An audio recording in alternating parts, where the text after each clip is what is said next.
Assalamualaikum warahmatullahi wabarakatuh.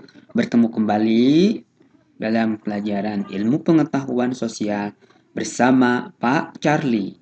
Pada kesempatan kali ini, Pak Charlie akan membahas materi tentang ekonomi kreatif, suatu kekuatan menuju Indonesia maju. Nah, kita lihat materi berikutnya.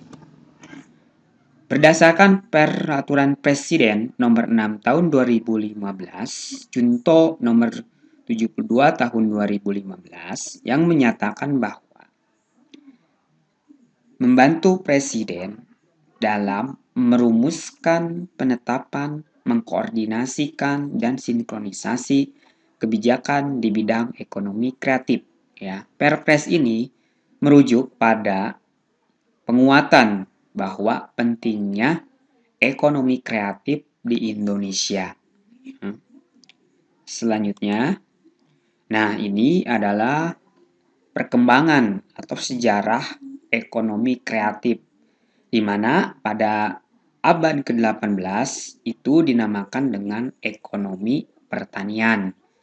Ekonomi pertanian mengalami perkembangan, yaitu menjadi ekonomi industri pada abad ke-19.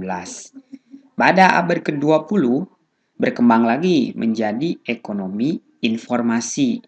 Dan pada abad ke-21 ini berkembang kembali menjadi ekonomi kreatif, ya, di mana di sana terdapat ya industri kreatif yang meliputi ide, kemudian kreativitas, inovasi, dan invensi. Ya, sejarah perkembangan ekonomi kreatif ya, yang merujuk kepada gelombang ekonomi yang keempat. Kemudian, apa itu ekonomi kreatif? Ya, ekonomi kreatif adalah suatu penciptaan nilai tambah, baik itu ekonomi, sosial, budaya, atau lingkungan, berbasis ide yang lahir dari kreativitas sumber daya manusia atau orang kreatif dan berbasis pemanfaatan ilmu pengetahuan termasuk warisan budaya dan teknologi. Ekonomi kreatif tidak lepas dari industri kreatif di dalamnya, yaitu industri yang menghasilkan output ataupun produk dari pemanfaatan kreativitas, keahlian, dan bakat individu untuk menciptakan nilai tambah, lapangan pekerjaan, dan peningkatan kualitas hidup. Selanjutnya ciri-ciri ekonomi kreatif. Yang pertama, kegiatan ekonomi baik produksi, distribusi, maupun konsumsi itu berbasis ide-ide yang kreatif dan inovatif. Yang kedua, produk yang dihasilkan memiliki siklus hidup yang singkat, beraneka ragam, mudah ditiru, dan dapat diperjualbelikan sehingga menghasilkan keuntungan yang tinggi. Yang ketiga, dibutuhkan kerjasama yang baik dari berbagai pihak, seperti kaum intelektual, dunia usaha, dan juga pemerintah. Yang keempat, tidak terbatas pada bidang-bidang tertentu saja.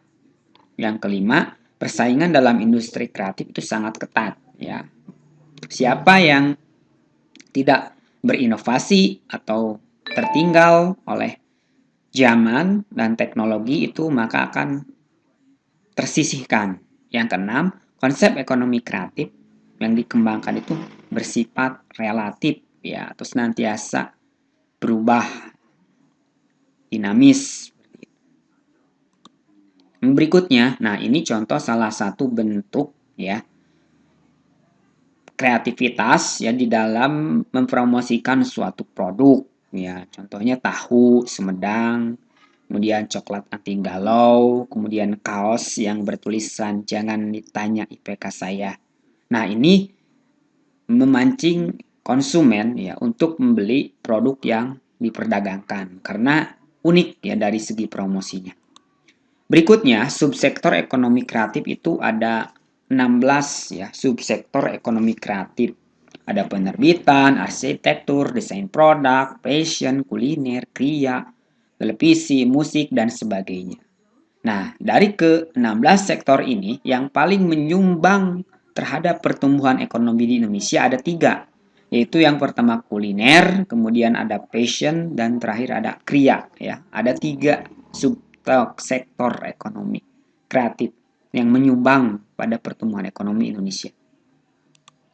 Yang berikutnya, ekonomi kreatif itu harus dikaitkan atau berbasis budaya lokal. Ya, kenapa? Karena ekonomi yang mengandalkan kreativitas masyarakat dengan memanfaatkan potensi budaya lokal itu memiliki nilai yang unik ya, yang inovatif ya, sehingga dapat memperoleh keuntungan yang tinggi. Nah, di sini sudah dijelaskan bahwa 3 jenis subsektor ekonomi kreatif yang paling menyumbang pada pertumbuhan ekonomi. Yang pertama kuliner 41,7%, yang kedua itu adalah fashion 18,2%, dan yang ketiga itu kriya 15,7%. Nah, di sini contoh dari makanan ya kuliner yang berbasis budaya lokal. Ini makanan-makanan ciri khas ada dari Bandung ya, Surabi ya, yang sudah dikreasikan, ada colenak, kemudian ada berbagai macam tari, ini tari saman dari Aceh. Kemudian ada berbagai jenis kerajinan tangan ya. Ini bisa diekspor ya ke luar negeri, sudah banyak beberapa kerajinan tangan yang diekspor.